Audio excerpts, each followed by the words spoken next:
이 카드 되는 거 맞아요? 뭐야? 어? 할아버지 돈 없지 않아요? 2025년 1월 서울 강남구 청담동의 한 낡은 빌라 단독주택. 벽지는 누렇게 변색되었고 천장 곳곳에는 비새는 자국이 그대로 남아있다. 거실 한가운데 놓인 작은 밥상 위에는 식은 된장찌개와 김치 몇 조각이 전부다. 77세의 한기석은 구부정한 자세로 혼자 앉아 떨리는 손으로 숟가락을 든다.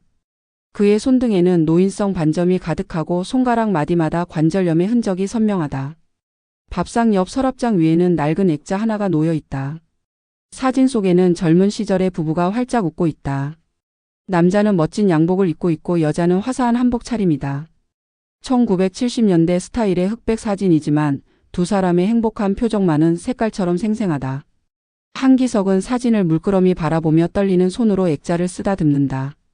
그의 눈가에 주름이 더욱 깊어지고 입술이 파르르 떨린다. 창밖으로는 차가운 겨울비가 내리고 있다.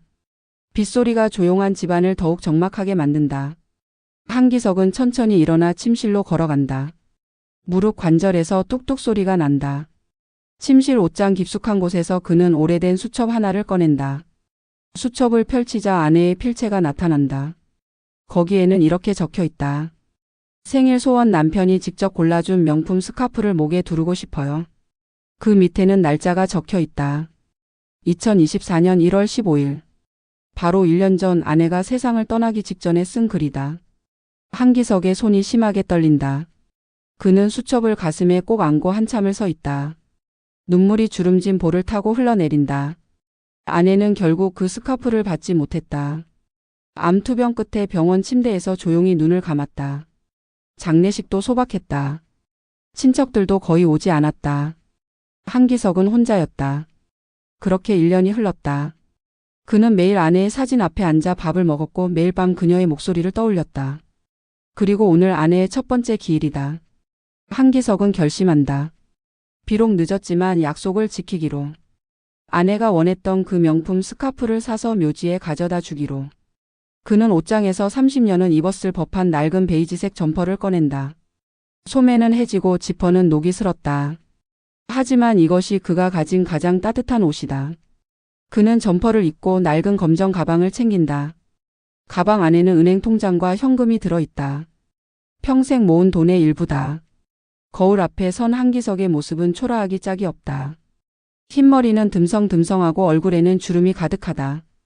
등은 구부정하고 걸음걸이는 느리다. 하지만 그의 눈빛만은 흔들리지 않는다. 그는 천천히 현관문을 연다. 차가운 빗줄기가 얼굴을 때린다. 그는 낡은 우산을 펼치고 계단을 내려간다.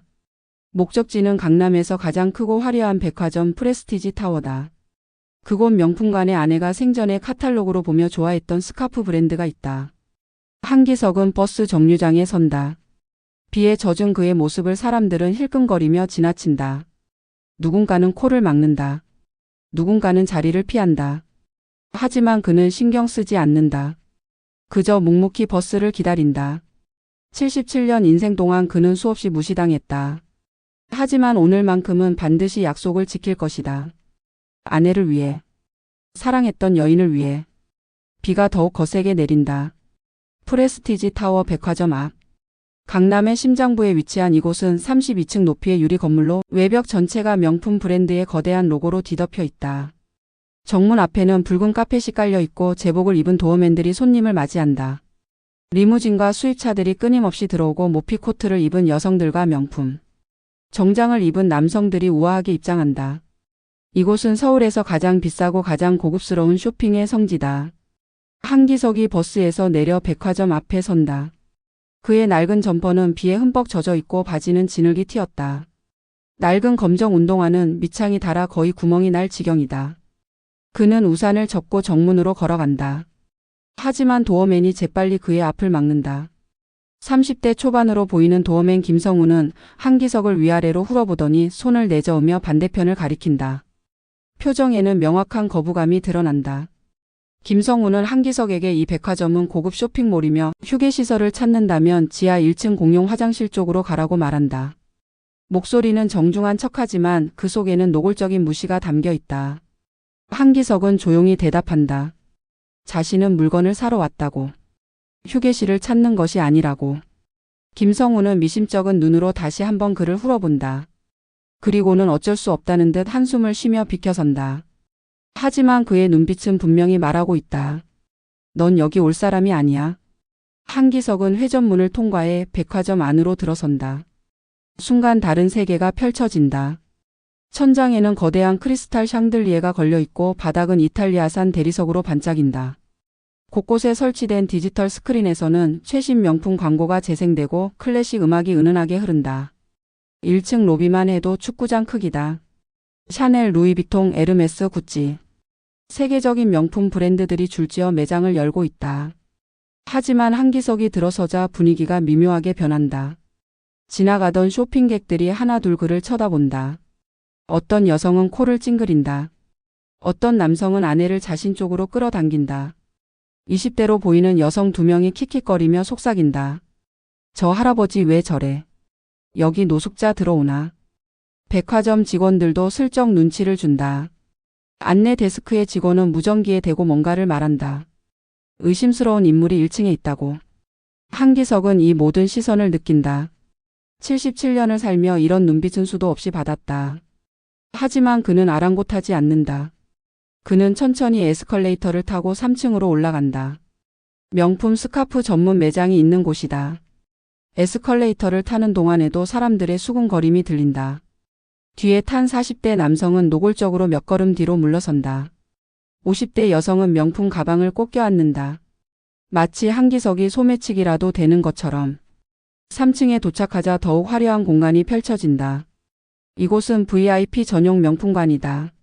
일반 고객도 들어올 수 있지만 분위기 자체가 압도적이다. 매장마다 경호원이 서 있고 직원들은 모두 디자이너 의상을 입고 있다. 고객들은 대부분 30, 40대의 부유층이다. 그들은 수백만 원짜리 가방을 충동 구매하듯 집어들고 수천만 원짜리 시계를 시험 삼아 차본다. 이곳에서는 돈이 숨쉬고 권력이 걸어다닌다. 한기석은 목적지인 라벨루나 매장 앞에 선다. 라벨루나는 프랑스의 초고급 스카프 브랜드로 한 장에 300만 원에서 1000만 원을 호가한다. 매장 쇼윈도에는 형형색색의 실크 스카프들이 예술작품처럼 전시되어 있다. 한기석은 아내가 카탈로그에서 동그라미 쳐놓았던 바로 그 모델을 기억한다. 연보라색 바탕에 금빛 자수가 놓인 스카프. 아내는 그것을 보며 말했다. 저걸 한 번만 목에 둘러보고 싶다고. 그때 한기석은 웃으며 대답했다. 언젠가 꼭 사줄게. 이제 그 약속을 지킬 시간이다. 한기석은 깊게 숨을 들이쉬고 라벨루나 매장의 유리문을 연다.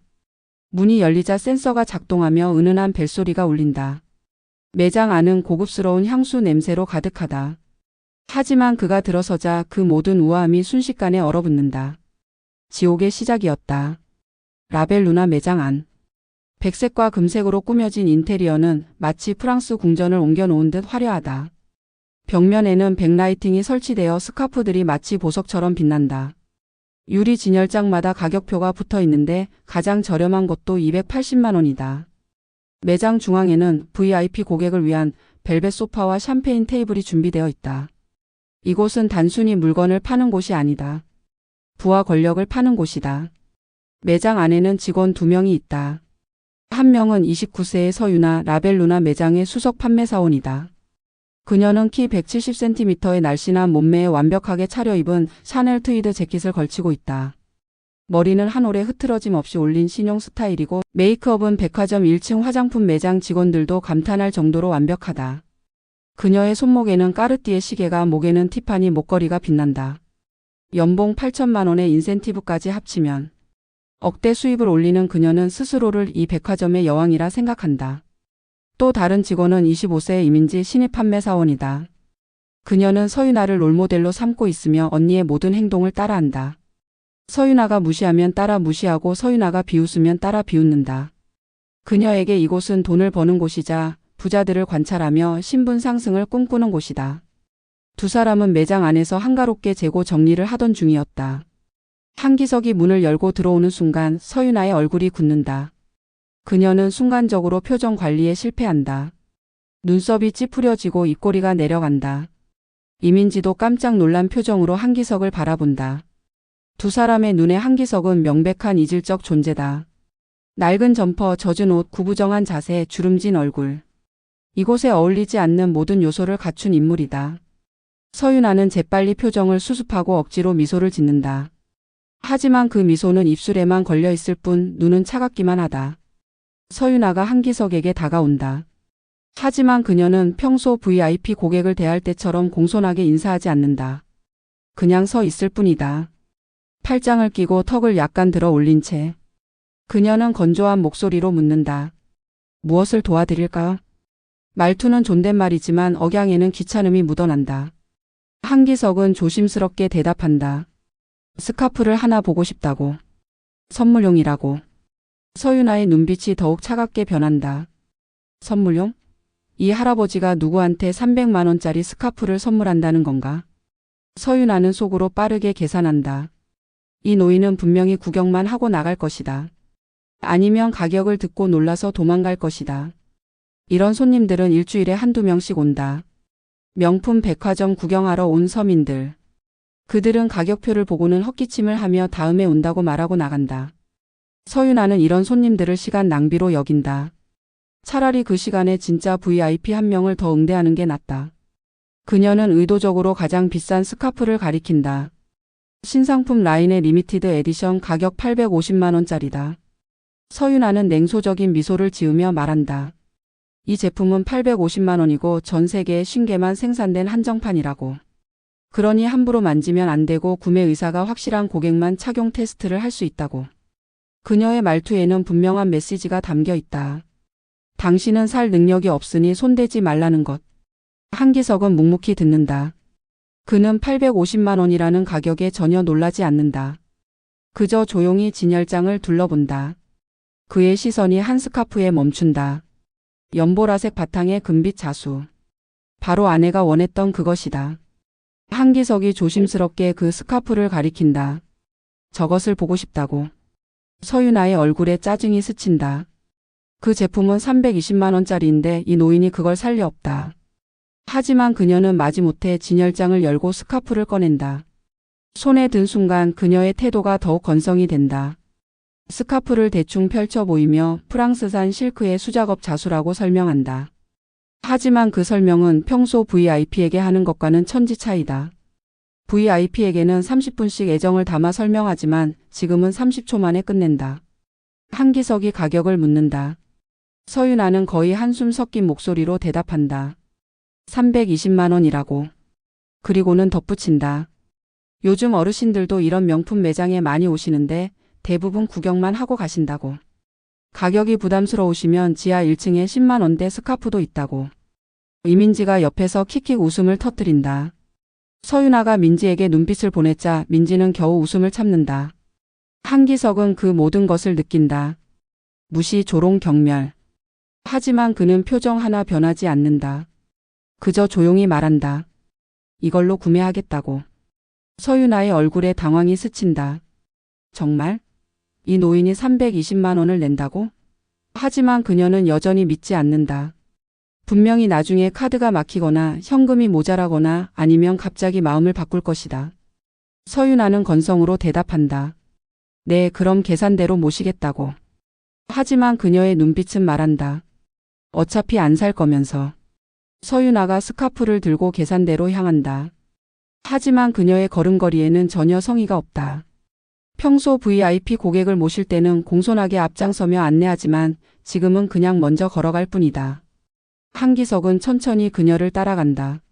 무릎 관절이 좋지 않아 걸음이 느리다. 서윤아는 뒤도 돌아보지 않고 계산대에 도착해 스카프를 던지듯 놓는다. 평소 같으면 절대 그렇게 다루지 않을 고가의 상품을 마치 헝겊 조각 대하듯 한다. 한기석이 계산대 앞에 서자 서윤아는 차가운 눈빛으로 그를 바라본다. 그리고는 마치 확인이라도 하듯 다시 묻는다. 정말 구매하시는 거냐고. 현금이냐 카드냐고. 한기석은 가방에서 낡은 검정 지갑을 꺼낸다. 지갑은 가죽이 다 벗겨져 천이 드러나 있고 모서리는 헤어져 있다.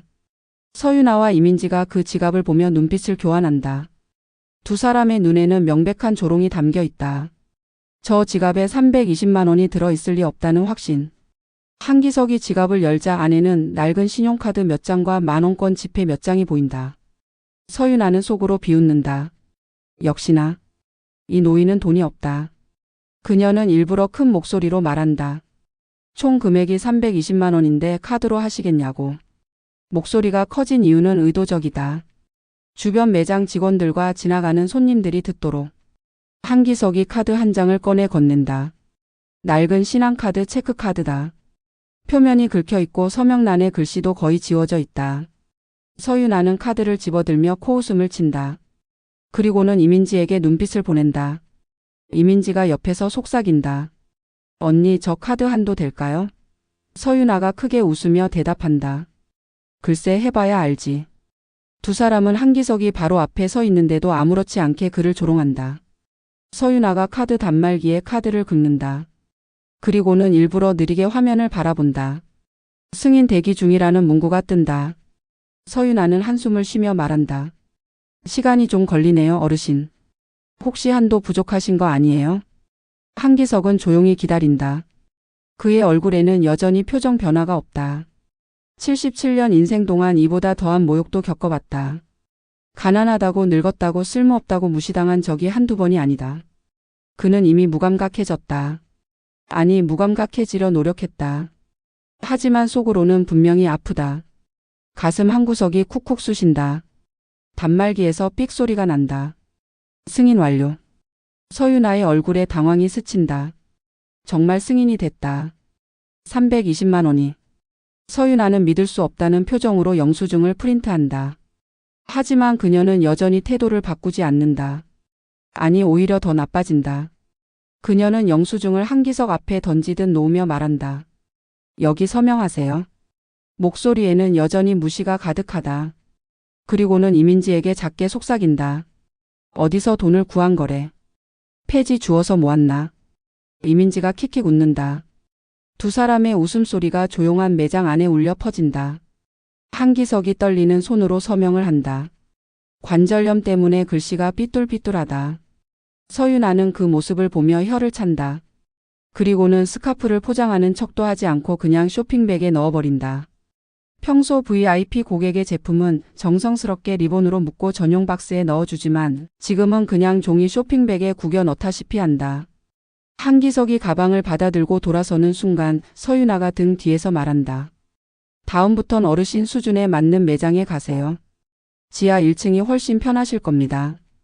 한기석의 등이 움찔한다. 하지만 그는 돌아보지 않는다. 그저 묵묵히 매장을 나선다. 문이 닫히자마자 매장 안에서 폭소가 터진다. 서윤아와 이민지가 배를 잡고 웃는다.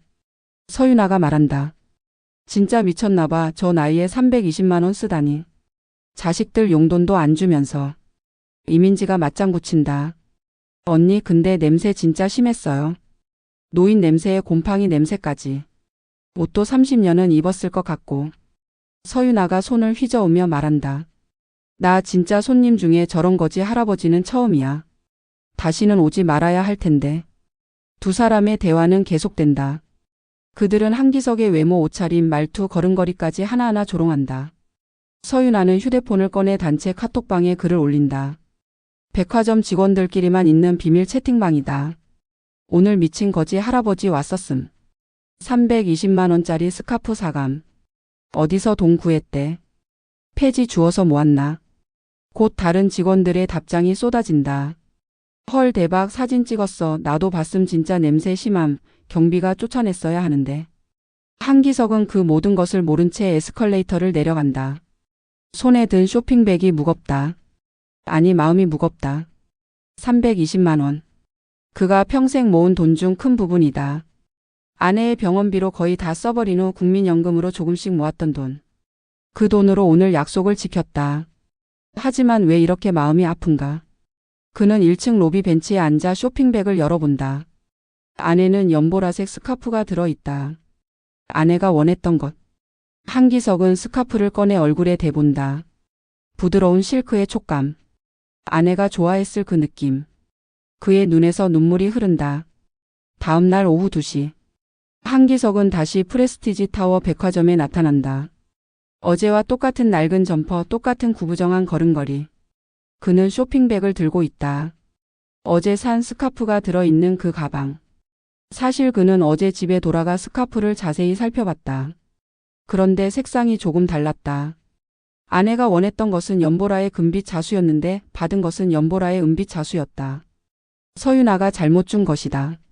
아니, 의도적으로 재고 처리용을 준 것일 수도 있다. 한기석은 교환을 요청하러 왔다. 하지만 그는 이미 예감한다.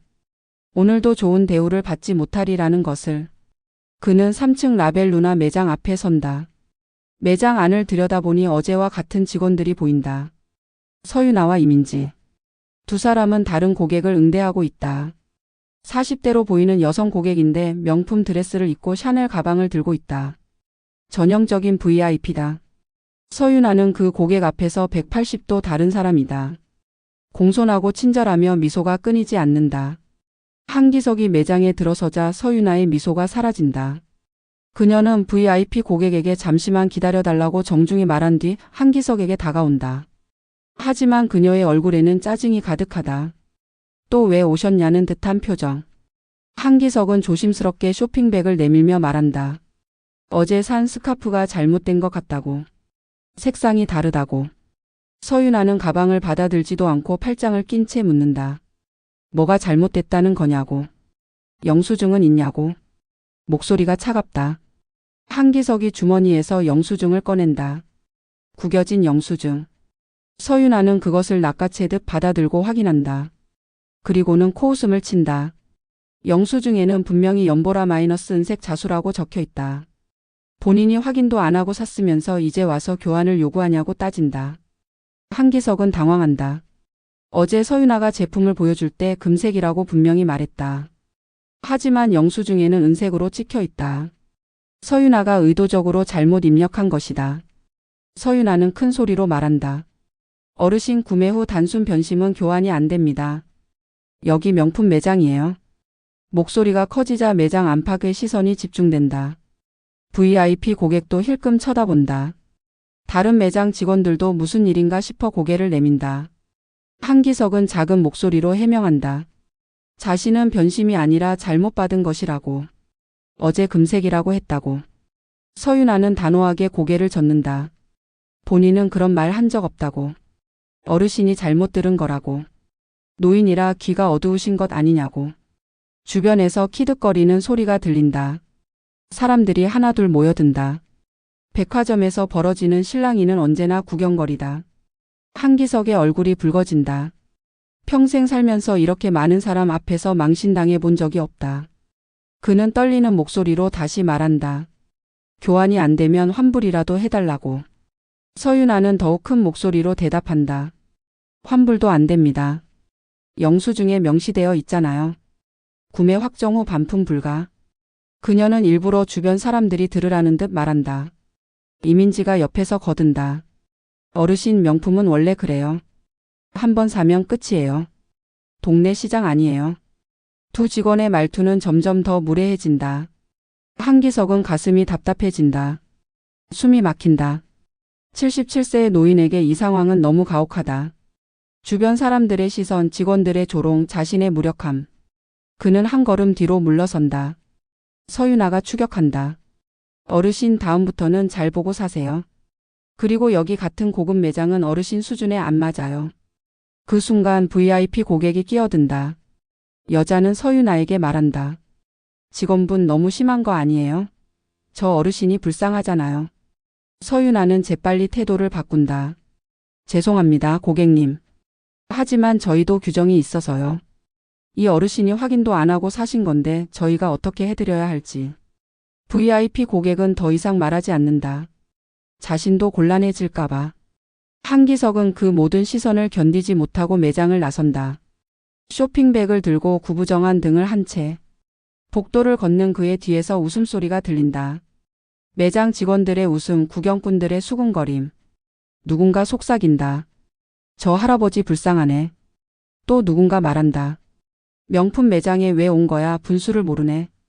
한기석은 그 모든 말을 들으며 엘리베이터로 향한다. 엘리베이터 문이 닫히는 순간 그는 벽에 기댄다. 다리에 힘이 풀린다. 가슴이 무너진다. 320만 원을 날린 것보다 인간으로서의 존엄이 짓밟힌 것이 더 아프다. 엘리베이터가 1층에 도착한다. 그는 비틀거리며 밖으로 나온다. 1층 로비. 한기석은 벤치에 앉아 숨을 고른다. 가슴이 두근거리고 손이 떨린다. 혈압이 오른 것 같다. 그는 가방에서 약통을 꺼낸다. 혈압약이다. 떨리는 손으로 약을 입에 넣고 물을 마신다. 주변 사람들이 그를 힐끔거린다. 누군가는 자리를 피한다. 한기석은 벤치에 앉은 채 한참을 그렇게 있는다. 어디로 가야 할지 모르겠다. 집으로 돌아가자니 아내의 사진이 기다리고 있다. 약속을 지키지 못한 죄책감이 밀려온다. 그때 경비원 2명이 다가온다. 30대 남성 경비원 박철수와 40대 남성 경비원 김동욱이다. 두 사람은 무전기로 호출을 받았다. 3층 명품관에서 이상한 노인이 소란을 피우고 1층까지 내려왔다는 보고. 그들은 한기석을 발견하고 다가간다. 박철수가 먼저 말을 건넨다. 어르신 여기서 뭐 하세요? 한기석은 고개를 든다. 그냥 쉬고 있다고 대답한다. 박철수는 불편한 표정을 짓는다. 여기는 쇼핑 고객을 위한 공간인데 너무 오래 앉아 계시면 곤란하다고. 한기석은 자신도 고객이라고 말한다. 어제 여기서 물건을 샀다고. 오늘도 교환하러 왔다고. 박철수와 김동욱은 서로 눈빛을 교환한다. 둘 다 한기석을 믿지 않는다. 그의 외모, 옷차림, 분위기 모든 것이 이 백화점의 고객답지 않다. 김동욱이 말한다. 어르신 영수증 좀 보여주시겠어요? 한기석은 주머니에서 구겨진 영수증을 꺼낸다. 두 경비원은 영수증을 확인한다. 라벨루나 320만 원. 진짜다. 하지만 박철수는 여전히 의심스럽다. 혹시 주운 거 아니냐고 묻는다. 아니면 훔친 거냐고. 한기석은 황당해한다. 자신이 돈 내고 산 건데 왜 이런 취급을 받아야 하냐고. 목소리가 떨린다. 박철수는 그럼 영수증 날짜를 확인하라며 다시 들여다본다. 어제 날짜다. 그는 무전기로 3층 라벨루나에 확인 전화를 건다. 서윤아가 받는다. 어제 노인 고객이 320만 원 결제한 거 맞냐고 묻는다. 서윤아는 잠시 침묵한 뒤 대답한다. 맞긴 한데 그 고객이 오늘 와서 트러블을 일으켰다고. 교환을 요구하며 소란을 피웠다고. 박철수는 무전기를 끊고 한기석을 쳐다본다. 눈빛이 차갑다. 어르신 여기서 소란 피우시면 안 됩니다. 이건 고급 백화점이에요. 한기석은 항변한다. 자신은 소란을 피운 게 아니라 정당하게 교환을 요청했을 뿐이라고. 박철수는 고개를 젓는다. 위층에서 신고가 들어왔는데 뭐가 정당하냐고. 어르신이 계속 이러시면 저희도 조치를 취할 수밖에 없다고. 한기석은 어떤 조치냐고 묻는다. 김동욱이 대답한다. 퇴장 조치요. 한기석은 믿을 수 없다는 표정을 짓는다. 자신은 고객인데 왜 쫓겨나야 하냐고. 박철수는 단호하게 말한다. 어르신 다른 고객들이 불편해하세요. 여기 앉아 계시면 분위기가 안 좋아진다고요. 그 말에 한기석의 가슴이 철렁한다. 분위기가 안 좋아진다. 자신의 존재 자체가 불쾌하다는 뜻이다. 한기석은 천천히 일어선다. 무릎이 욱신거린다. 그는 쇼핑백을 들고 출구로 향한다. 박철수와 김동욱이 그의 뒤를 따른다. 마치 범죄자를 호송하듯. 백화점 정문. 바깥에는 비가 내리고 있다. 한기석은 우산도 없이 그냥 빗속으로 걸어 나간다. 경비원들은 그가 나가는 것을 확인한 뒤 문을 닫는다. 한기석은 비를 맞으며 걷는다. 옷이 금세 젖는다. 차가운 빗물이 얼굴을 타고 흐른다. 아니 빗물인지 눈물인지 구분이 안 된다. 그는 버스 정류장에 서서 멍하니 하늘을 바라본다. 왜 이렇게 살아야 하는가? 왜 늙었다는 이유로 가난해 보인다는 이유로 이런 취급을 받아야 하는가? 버스가 온다. 한기석은 버스에 오른다.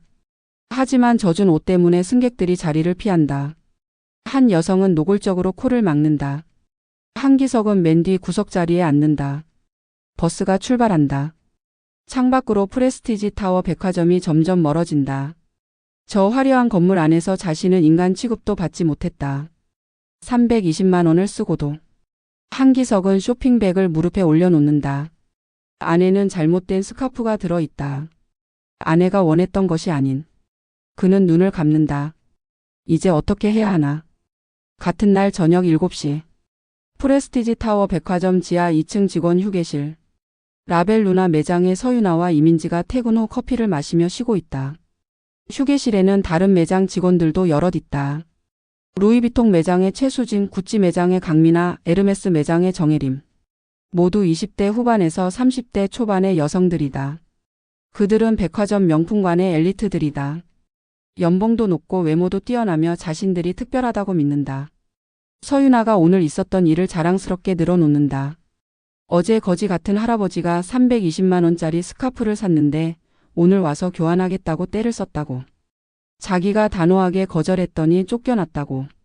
이민지가 거들며 말한다. 진짜 웃겼어요, 언니. 그 할아버지 경비한테 끌려나가는 거. 최수진이 웃으며 묻는다. 어떻게 생긴 사람이었는데? 서윤아가 손을 휘저으며 묘사한다. 완전 거지 스타일. 옷은 30년은 묵은 것 같고 냄새는 진동하고. 강민아가 킥킥거리며 말한다. 요즘 노인네들 진짜 막 나가더라. 명품 매장에서 맘상이 거지같이 입고 와서 VIP 대우 요구하고. 정혜림이 맞장 붙인다. 맞아, 돈 있으면 옷 좀 제대로 입고 다니지. 창피한 줄도 모르고. 서윤아는 휴대폰을 꺼내 단체 카톡방에 글을 올린다. 프레스티지 타워 백화점 직원들만 있는 비밀 채팅방이다. 회원수는 153명. 서윤아는 오늘의 에피소드를 자세히 적는다. 제목은 오늘의 진상 고객. 글 내용은 가혹하다. 77세 거지 할배가 와서 320만 원 쓰고 교환 요구함. 영수증 들이대며 교환하라고 뗐음. 경비 불러서 쫓아냈는데 진짜 명품관에 왜 오는지 모르겠음. 냄새도 개심해서 노인 냄새랑 곰팡이 냄새 콤보임. 글이 올라가자마자 댓글이 달린다. 다른 층 직원들이 하나둘 반응한다. 대박, 나도 봤음. 1층에서 진짜 불쌍하더라. 근데 320은 어떻게 구함? 필히 폐지 주워서 모았을 듯. 이민지도 휴대폰을 꺼내 자신의 SNS에 글을 올린다. 인스타그램 스토리다. 오늘 미친 할배 때문에 개빡쳤다는 내용과 함께 매장 사진을 올린다. 물론 한기석의 얼굴은 찍지 않았지만 상황 묘사는 자세하다. 그녀의 팔로워는 2,300명. 대부분 같은 업계 종사자들이다. 곧 댓글이 달리기 시작한다. 헐, 대박, 노인네들 진짜 답 없음. 백화점 출입 제한해야 함. 나도 비슷한 경험 있음. 휴게실의 분위기는 점점 더 가열된다. 서윤아를 중심으로 직원들은 한기석을 조롱하는데 열을 올린다. 누군가는 그가 입었던 옷을 흉내낸다. 누군가는 그의 걸음걸이를 따라하며 웃는다. 최수진이 말한다. 근데 진짜 궁금한데 320만 원을 어떻게 구한 거야? 설마 진짜 폐지 주운 거 아니야? 강민아가 손뼉을 치며 웃는다. 아니면 자식들 몰래 집 팔아서 나온 돈이거나. 정혜림이 고개를 끄덕인다. 요즘 그런 노인네들 많대. 치매 걸려서 돈 개념 없어지고. 이민지가 더 자극적인 이야기를 꺼낸다. 언니, 근데 그 할아버지 혹시 훔친 카드로 결제한 거 아니야? 아들 카드 몰래 가져와서. 서윤아가 손을 저으며 말한다. 그건 아닐 거야. 승인 됐으니까. 근데 진짜 이해 안 가는 건 320만 원이면 한 달 생활비잖아. 그걸 스카프에 쓰다니. 미쳤지. 최수진이 고개를 끄덕인다. 나 같으면 차라리 병원비에 쓰지. 늙은이가 무슨 명품이야. 대화는 점점 더 잔인해진다. 그들은 한기석의 나이를 조롱하고 외모를 비하하고 경제적 상황을 추측하며 깔아뭉갠다. 누구도 그가 왜 320만 원을 썼는지, 그 돈이 그에게 어떤 의미인지 묻지 않는다. 그저 자신들보다 못한 사람을 깎아내리며 우월감을 느낄 뿐이다. 휴게실 한쪽에 설치된 CCTV는 이 모든 대화를 녹화하고 있다. 하지만 직원들은 그것을 까맣게 잊고 있다. CCTV는 장식이라고 생각한다. 설마 누가 이걸 보겠냐고. 같은 시각 백화점 보안실. 50대 보안팀장 최진호가 모니터를 보고 있다. 그는 오늘 3층에서 발생한 소란 사건을 검토하고 있다. 한기석이 교환을 요청하고 거절당하는 장면, 경비원들에게 끌려나가는 장면. 최진호는 불편한 표정을 짓는다. 뭔가 잘못됐다. 저 노인은 정당한 고객이었는데 왜 저런 대우를 받았을까? 그는 직원 휴게실 CCTV도 확인한다. 그리고 직원들의 대화를 듣는다. 충격이다. 최진호는 고민한다. 이걸 상부에 보고해야 하나? 하지만 직원들을 고발하면 그들의 경력에 치명타가 될 것이다. 그는 내일 아침 점장에게 조용히 말하기로 결심한다. 하지만 그는 모른다. 이미 더 큰 톱니다. 바퀴가 돌아가기 시작했다는 것을. 한기석은 단순한 노인이 아니었다. 그리고 이 모든 모욕은 곧 상상할 수 없는 파장을 일으킬 것이다. 다음 날 새벽 6시. 프레스티지 타워 백화점 본부 사무실. 경영지원팀 차장 김상훈이 출근해 컴퓨터를 켠다. 그는 항상 일찍 출근하는 스타일이다. 이메일함을 열자 한 통의 메일이 눈에 띈다. 발신자는 HK그룹 감사실. 제목은 프레스티지 타워 백화점 라벨루나 매장 직원 응대 관련 긴급 감사 요청. 김상훈의 얼굴이 굳는다.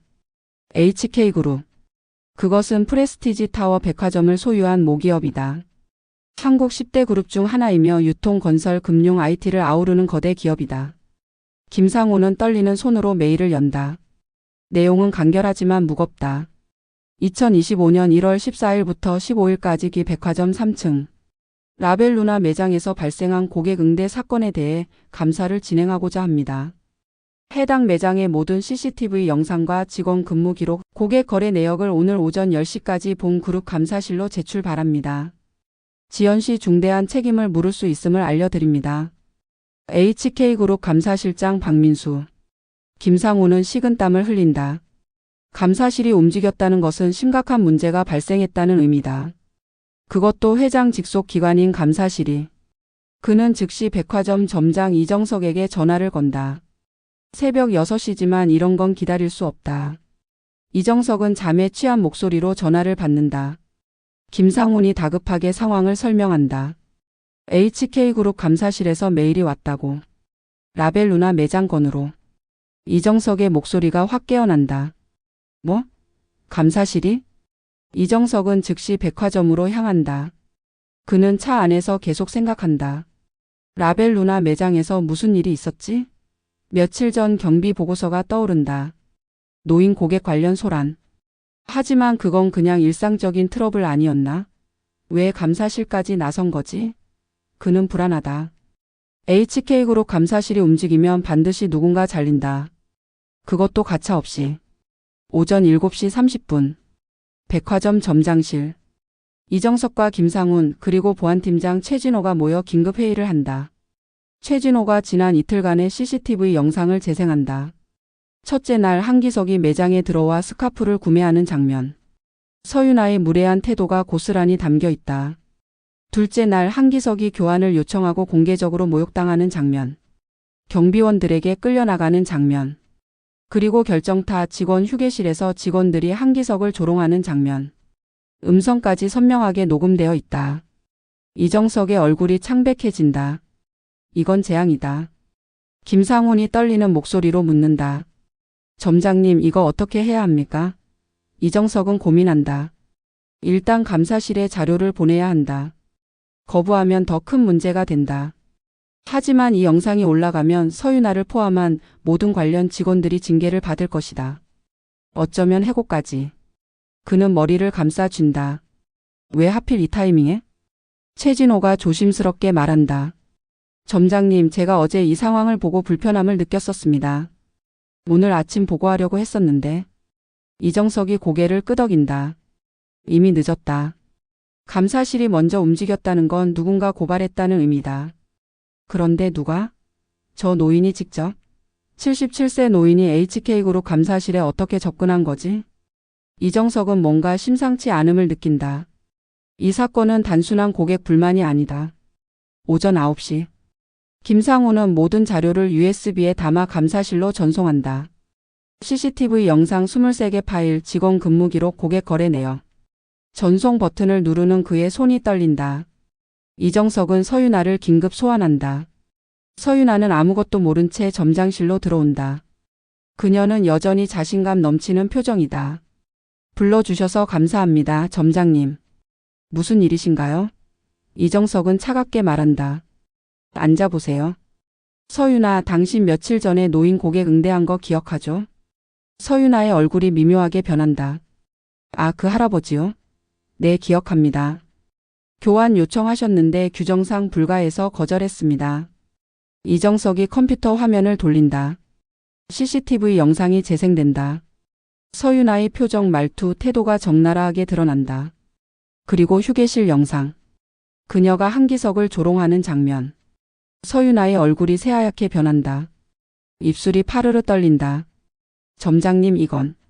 이정석이 차갑게 말한다. HK그룹 감사실에서 이 건으로 감사를 진행합니다. 당신 포함해서 관련된 모든 직원이 조사를 받게 될 겁니다. 서윤아는 당황한다. 감사실이요? 왜요? 저는 규정대로 했을 뿐인데요. 이정석이 한숨을 쉰다. 규정 문제가 아니에요. 당신의 태도가 문제입니다. 저 노인을 어떻게 대했는지 영상에 다 나와 있어요. 서윤아는 변명을 시도한다. 하지만 저는 고객이 불합리한 요구를 해서. 이정석이 손을 든다. 그만하세요. 일단 오늘은 집에 가 있으세요. 출근 정지입니다. 감사실 조사 결과가 나올 때까지. 서윤아는 충격에 휩싸인다. 출근 정지? 점장님, 제가 뭘 그렇게 잘못했다고요?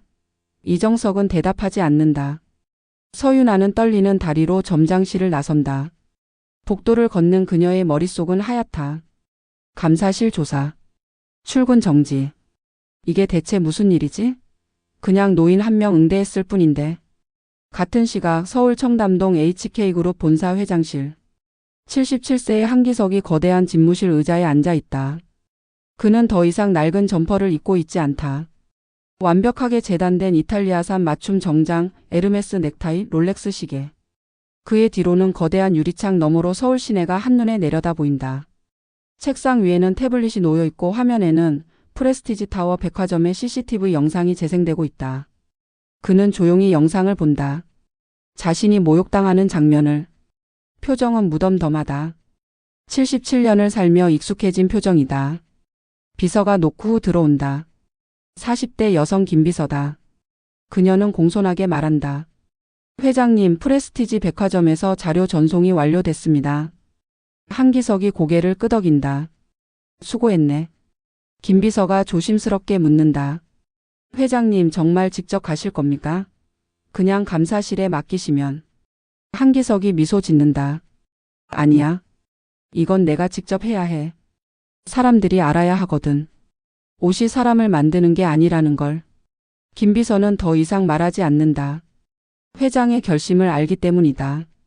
다음 날 오전 11시. 프레스티지 타워 백화점 정문 앞. 평소와 다름없이 고급차들이 드나들고 명품을 입은 고객들이 쇼핑을 즐긴다. 하지만 오늘은 뭔가 다른 분위기가 감돈다. 보안팀과 경영진이 정문 앞에 줄지어 서 있다. 백화점 점장 이정석, 경영지원팀 차장 김상훈, 보안팀장 최진호 그리고 각 층 책임자들. 총 15명의 임원진이 긴장한 표정으로 서 있다. 직원들은 수군거린다. 무슨 일이지? VIP 고객 오나? 오전 11시 정각. 멀리서 검은색 차량 행렬이 나타난다. 맨 앞은 최신형 벤츠 S클래스, 그 뒤로 제네시스 2대. 차량들은 위험 있게 백화점 정문 앞에 멈춘다. 도어맨 김성훈이 급히 문을 열러간다. 하지만 그는 멈칫한다. 제일 뒷 차량에서 내리는 사람들이 경호원임을 알아챈 것이다. 정장을 입은 경호원 4명이 차에서 내려 주변을 경계한다. 그리고 중앙 차량의 문이 열린다. 한 노인이 천천히 내린다. 77세의 한기석. 하지만 그는 며칠 전과는 완전히 다른 모습이다. 검은색 톰포드 맞춤 정장, 완벽하게 빛나는 구두, 백발을 단정하게 빗어넘긴 머리. 하지만 무엇보다 달라진 것은 그의 눈빛이다.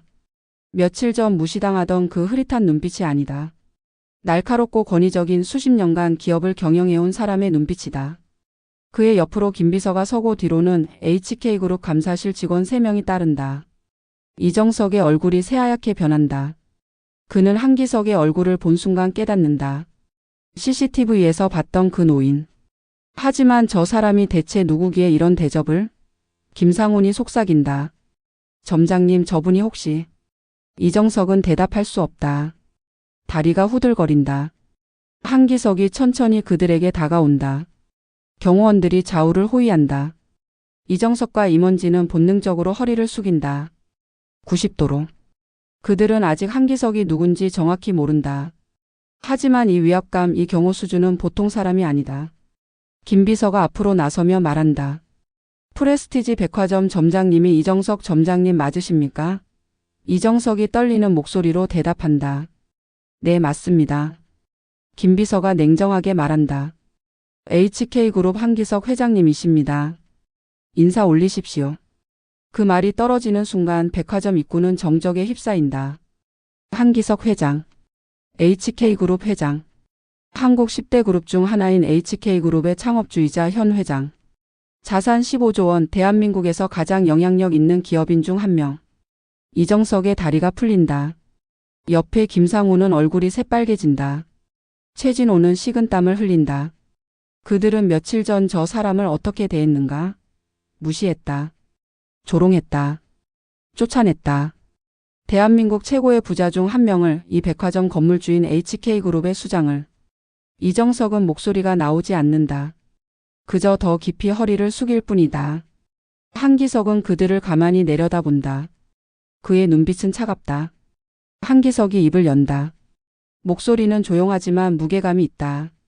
고개를 드세요, 점장님. 이정석이 떨리며 고개를 든다. 한기석이 말한다. 며칠 전 내가 이곳에 왔을 때 점장님은 어디 계셨습니까? 이정석은 대답하지 못한다. 한기석이 계속한다.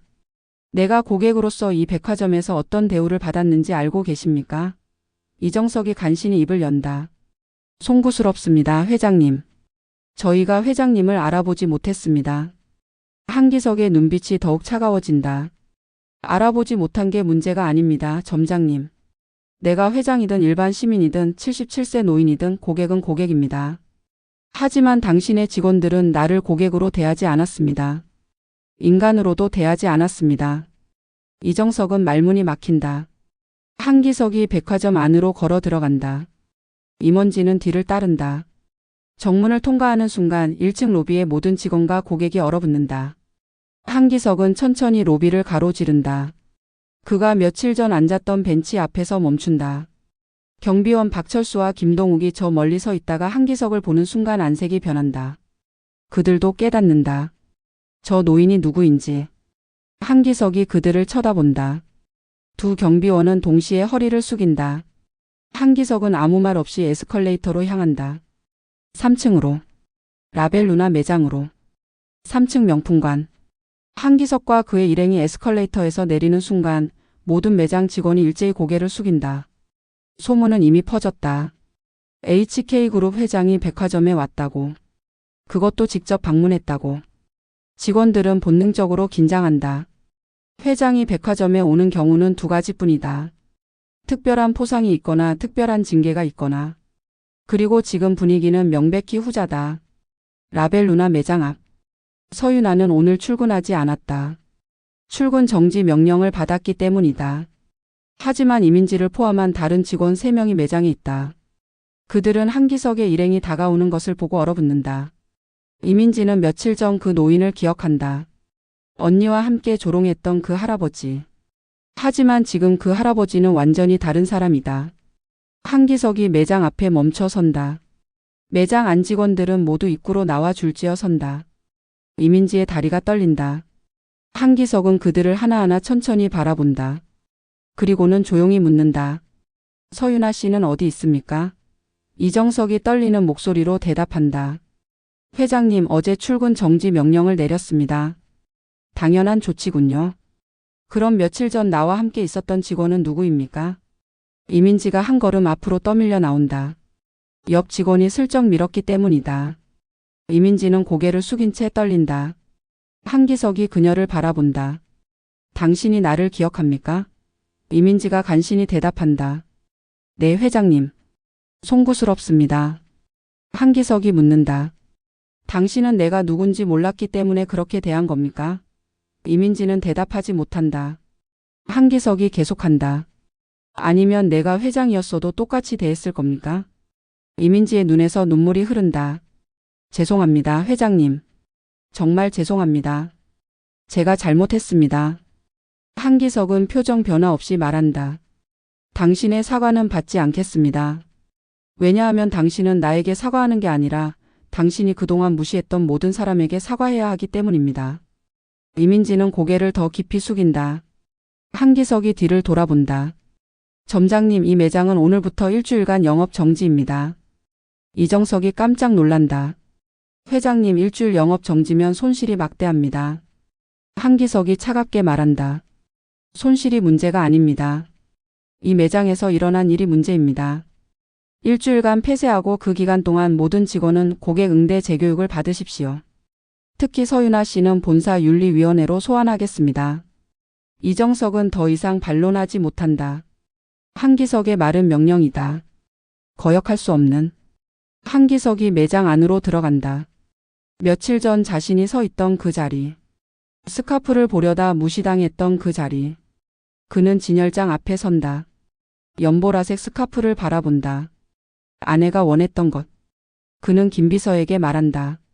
저 스카프를 포장해 주세요. 김비서가 직원에게 지시한다. 이민지가 떨리는 손으로 진열장을 열고 스카프를 꺼낸다. 이번에는 정성스럽게. 리본으로 묶고 전용 박스에 넣고 쇼핑백에 담는다. 며칠 전과는 천지 차이다. 한기석은 포장된 스카프를 받아들고 매장을 나선다. 복도를 걷는 그의 뒤로 모든 직원이 고개를 숙인다. 어떤 직원은 울고 있다. 어떤 직원은 두려움에 떤다. 한기석은 1층까지 내려와 로비 중앙에 선다. 그리고는 이정석을 부른다. 점장님, 이 백화점의 모든 직원을 소집하십시오. 지금 당장. 이정석이 놀란다.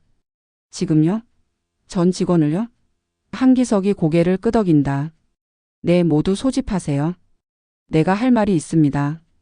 30분 후 1층 로비에 프레스티지 백화점의 전 직원 382명이 모인다. 판매사원, 경비원, 청소직원, 관리직원 모두. 그들은 무슨 일인지 모른 채 긴장한 표정으로 서 있다. 한기석이 입을 연다. 여러분, 나는 HK그룹 한기석입니다. 이 백화점의 건물주이자 여러분의 급여를 지급하는 회사의 회장입니다. 오늘 내가 여기 온 이유는 단 하나입니다. 여러분에게 중요한 이야기를 하기 위해서입니다. 직원들은 숨을 죽이고 듣는다. 한기석이 계속한다. 며칠 전 나는 이 백화점에 손님으로 왔습니다. 하지만 나는 회장이 아닌 평범한 77세 노인의 모습으로 왔습니다. 직원들 사이에서 술렁임이 인다. 한기석이 말한다.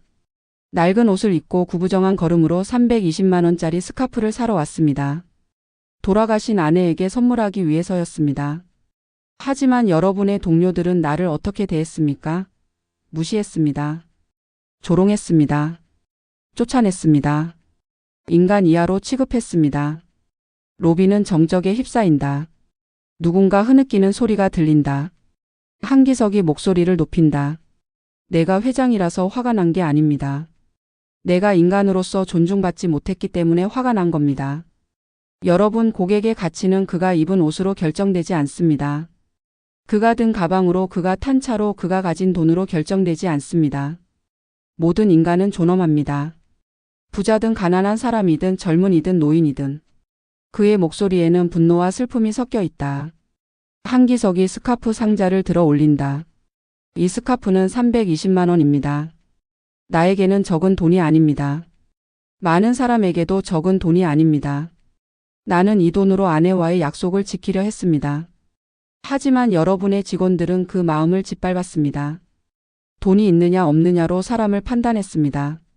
나는 이것을 용서할 수 없습니다. 그의 손이 떨린다. 77년 인생의 무게가 느껴진다. 한기석이 선언한다. 오늘부터 이 백화점은 변해야 합니다. 모든 직원은 일주일간 고객 응대 재교육을 받을 것입니다. 특히 명품관 직원들은 본사에서 직접 교육을 실시할 것입니다. 그리고 서윤아 씨와 관련 직원들은 윤리위원회에서 중징계를 받을 것입니다. 나는 이번 일을 절대 덮지 않을 겁니다. 직원들은 고개를 숙인다. 부끄러움과 두려움이 뒤섞인 표정들이다. 한기석이 마지막으로 말한다. 여러분, 기억하십시오. 여러분이 대하는 모든 고객은 누군가의 부모이고 누군가의 자식이고 누군가의 사랑하는 사람입니다. 그들을 대하는 태도가 곧 여러분의 인격입니다. 다시는 오늘 같은 일이 일어나지 않기를 바랍니다. 그는 계단에서 내려온다. 로비는 여전히 정적이다. 한기석이 출구로 향하는 동안 382명의 직원 중 누구도 고개를 들지 못한다. 같은 날 오후 3시. 서울 강남구 대치동의 한 고급 아파트. 원룸에서 서윤아는 소파에 앉아 멍하니 천장을 바라본다. 출근 정지 통보를 받은 후 그녀는 집에만 틀어박혀 있다. 스마트폰은 꺼놓았다. 메시지와 전화가 폭주하기 때문이다. 동료들, 친구들, 심지어 가족들까지 모두가 묻는다. 무슨 일이냐고. 회장이 직접 왔다던데 사실이냐고. 너 잘렸냐고. 서윤아는 자신이 무엇을 잘못했는지 아직도 이해하지 못한다. 그녀는 규정대로 했을 뿐이다. 교환 불가 제품은 교환하지 않았고 무례한 고객에게는 단호하게 대했다. 그게 뭐가 잘못이란 말인가? 그녀는 지난 5년간 이 방식으로 일했고 실적도 뛰어났고 승진도 빨랐다. 그런데 갑자기 세상이 무너진다. 단지 노인 한 명 때문에. 초인종이 울린다. 서윤아는 일어나지 않는다. 다시 울린다. 계속 울린다. 그녀는 어쩔 수 없이 문을 연다. 문 앞에는 택배 기사가 서 있다. 등기 우편이다. HK그룹 인사팀 발송. 서윤아는 떨리는 손으로 봉투를 받는다. 문을 닫고 뜯어본다. 내용은 간결하다. 서윤아 씨 귀하는 2025년 1월 17일 오전 10시 HK그룹 본사 윤리위원회에 출석하시기 바랍니다. 불참 시 징계가 가중될 수 있습니다. 서윤아는 편지를 구기고 바닥에 던진다. 윤리위원회. 그곳은 HK그룹에서 가장 두려운 곳이다. 한번 거기 불려가면 거의 해고다. 아니면 최소 정직 3개월의 강등. 그녀의 경력은 끝이다. 29세에 쌓아 올린 모든 것이 무너진다. 고급 아파트, 명품 옷, 해외여행, SNS의 화려한 삶. 모두 직장이 있었기에 가능했던 것들이다. 직장을 잃으면 그녀는 생각하기도 싫다. 다음 날 저녁. 서윤아는 어머니에게 전화를 건다. 경기도 수원에 사는 어머니 박순자는 60대 중반의 평범한 주부다. 전화를 받은 어머니는 밝은 목소리로 묻는다. 윤아야, 왜 이렇게 늦게 전화해? 잘 지내지? 서윤아는 대답하지 못한다. 목이 메인다. 어머니가 이상함을 눈치챈다. 윤아야, 무슨 일 있어? 서윤아는 울음을 터뜨린다. 엄마, 나 큰일 났어. 서윤아는 모든 것을 털어놓는다. 노인 고객을 무시한 일, 그 노인이 HK그룹 회장이었던 것, 윤리위원회 소환 해고 위기. 어머니는 충격에 휩싸인다. 뭐? 그 할아버지가 회장이었다고? 윤아야, 너 어떻게 그럴 수가 있어? 서윤아가 항변한다. 엄마, 나는 몰랐어. 회장님인 줄 알았으면 내가 그렇게 했겠어? 어머니가 한숨을 쉰다. 그게 문제야, 윤아야. 회장이든 아니든 손님은 손님이잖아. 어머니의 말에 서윤아는 말문이 막힌다. 어머니가 계속한다. 윤아야, 엄마가 너 어떻게 키웠어? 사람을 겉모습으로 판단하지 말라고 가르쳤잖아. 내가 백화점에서 일한다고 내가 그 사람들이 된 게 아니야. 너도 서민이야. 우리 가족 다 서민이야. 근데 너는 왜 서민을 무시한 거야? 서윤아는 대답하지 못한다. 눈물만 흐른다. 어머니의 목소리도 떨린다. 윤아야, 이번 일은 내가 잘못한 거야. 벌을 받아들여야 해. 전화를 끊은 서윤아는 바닥에 주저앉는다. 어머니마저 자신을 비난한다. 아니, 비난이 아니라 사실이다. 자신이 잘못했다. 하지만 인정하고 싶지 않다. 자존심이 허락하지 않는다. 그녀는 거울을 본다. 완벽한 메이크업, 명품 옷, 반짝이는 액세서리. 하지만 그 안에 자신은 텅 비어 있다. 언제부터 이렇게 됐을까? 언제부터 사람을 겉모습으로 판단하게 됐을까? 다음 날 오전. 서윤아는 HK그룹 본사로 향한다. 그녀는 최대한 단정한 옷을 입었다. 명품은 피하고 검은색 정장을 선택했다. 머리는 단정하게 묶고 화장은 최소한으로 했다. 본사 건물 앞에서 그녀는 한참을 망설인다. 들어가기 싫다. 도망가고 싶다. 하지만 그녀는 안다. 도망가면 더 끝이라는 것을. 그녀는 심호흡을 하고 건물 안으로 들어간다. 30층 윤리위원회 회의실. 긴 테이블 앞에 5명의 위원이 앉아 있다. 모두 50대 이상의 HK그룹 임원들이다. 중앙에는 윤리위원장 박민수 전무가 앉아 있다. 그의 눈빛은 냉정하다. 서윤아는 테이블 반대편에 홀로 앉는다. 마치 법정의 피고인처럼. 박민수가 서류를 넘기며 말한다. 서윤아 씨, 당신은 지난 1월 14일과 15일 프레스티지 백화점 라벨루나 매장에서 고객 응대 중 중대한 과실을 저질렀습니다. 이에 대해 해명하시겠습니까? 서윤아는 떨리는 목소리로 대답한다. 저는 규정대로 했습니다. 교환 불가 제품이었고 고객이 확인하지 않고 구매한 것이었습니다. 박민수가 고개를 젓는다. 규정 문제가 아닙니다. 당신의 태도가 문제입니다. CCTV 영상을 봤습니까? 서윤아가 고개를 숙인다. 아니요, 보지 못했습니다.